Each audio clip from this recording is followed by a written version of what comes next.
conviene poner las cosas en contexto para entender la intención de esa frase de que Ucrania ni que 8 cuartos. Aquí tenemos es que concentrarnos en nuestros propios problemas.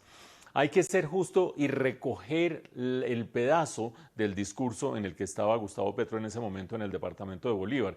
Él estaba hablando de los recursos naturales y estaba diciendo que por recursos naturales se están agarrando, usó esa expresión, en el mundo las grandes potencias y se están peleando los países con gran poder buscando esos recursos naturales.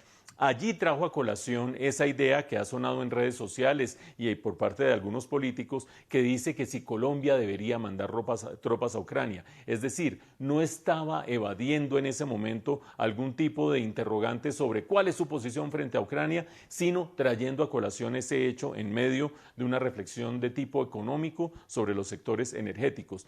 Pero dicho sea de paso, vale la pena mencionar dos cosas adicionales.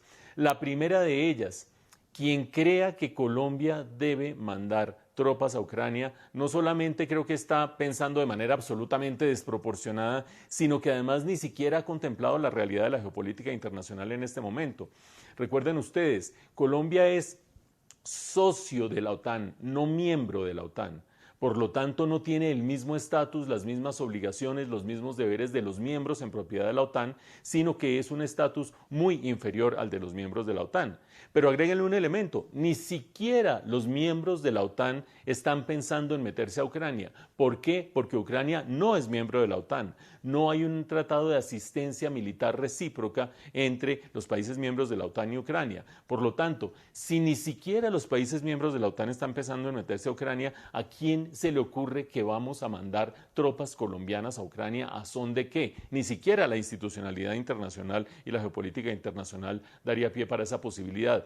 Pero un último elemento: eso no obsta para que sí, como decía Jenner hace un momento, los candidatos presidenciales pongan su posición respecto a este conflicto. Entre ellos, que el mismo Gustavo Petro ponga su posición y la exponga frente a este conflicto.